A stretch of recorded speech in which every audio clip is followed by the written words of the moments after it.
Hey, this is Grady, and I'm going to be doing a video review of the DC Heroclix, the Antimonitor action set. As you can see, I've got nothing because he is so epic he has to come in. As you can tell, he is a colossal fig. Pretty massive. It's kind of hard for me to get him all in the shot with without getting too far away from it. It's got pretty good detail on it. As you can see, there's actually a button right here and a part that comes out, and if I were to put batteries in here, whenever I push that button, he would light up in the face. I believe it's a yellow light. I just got these, I don't know, maybe a month ago, maybe a little more, and I really like him. He's actually, from what I've talked to people about, he's one of the better colossal figs in the game. He's, as for the tier 2 colossal figs, he is second to only Starro, which I'm okay with, because if you've ever played with Starro, he's mean. Anyway, we'll talk about him later.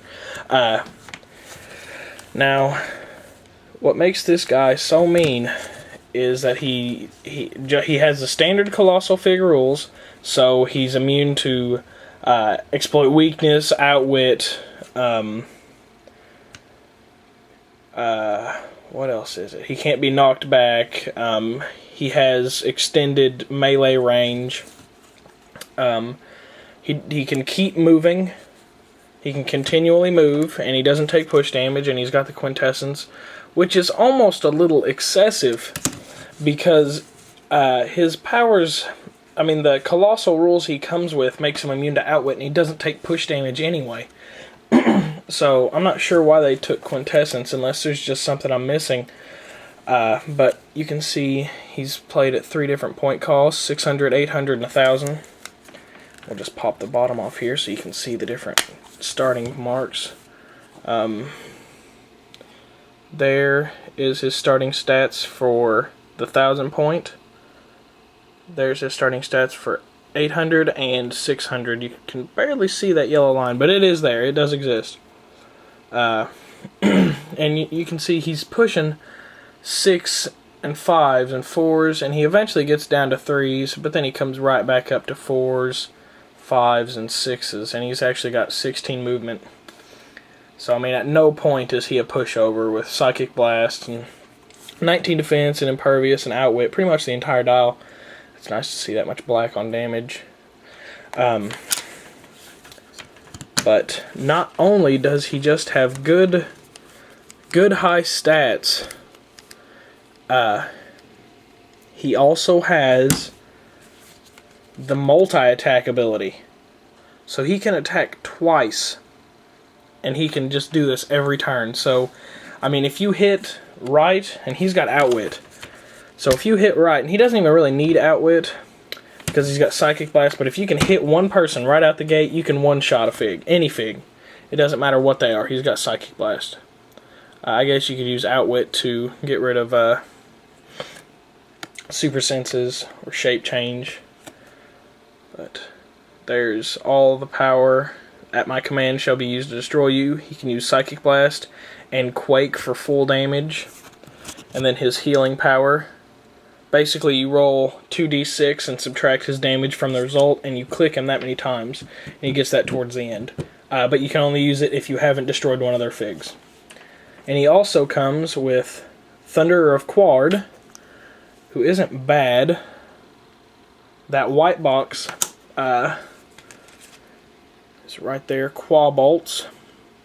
He can modify his range value by his current unmodified damage value, or you can make his attack his damage penetrating, which is pretty nice. He's pushing 2 damage with enhancement and energy shield deflection, 6 range, 1 lightning bolt for 50 points. Not too shabby. Not too shabby. And then you also get the Shadow Demon, which, just a little tidbit of information about Shadow Demons. They are actually Thunderers that have been touched by the Antimonitor and infused with antimatter. So, they're completely black, as is antimatter. They've got a white box and 2 damage with Blade's Claws and Super Senses, and that white box is actually pretty mean. Plasticity, phase teleport, and stealth.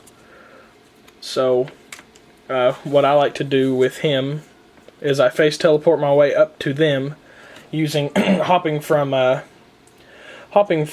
hindering terrain to hindering terrain before I can make my move, and then move in there, and hopefully, and then Blades claws them to death. And if they do hit you, then you'll actually be moved into poison, which will just do more damage to them. So, he's got 10 movement, no range though, and he's 60 points, so not bad. You also get an event dial.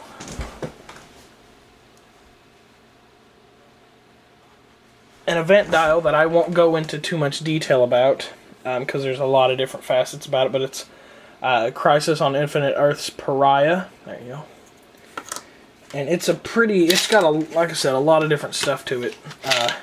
I just won't go into detail, but to show you that I'm serious, there's the conditions at which you turn there, how you move him, and then all the different events that he can go through.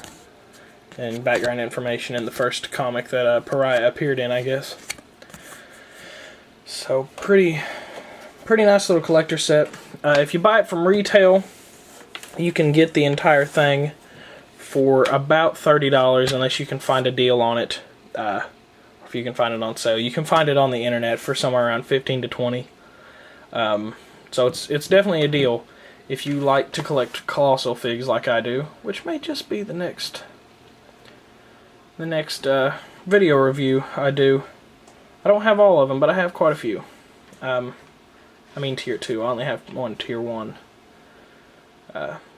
Colossal fig. But there you go. There is the Antimonitor collector set.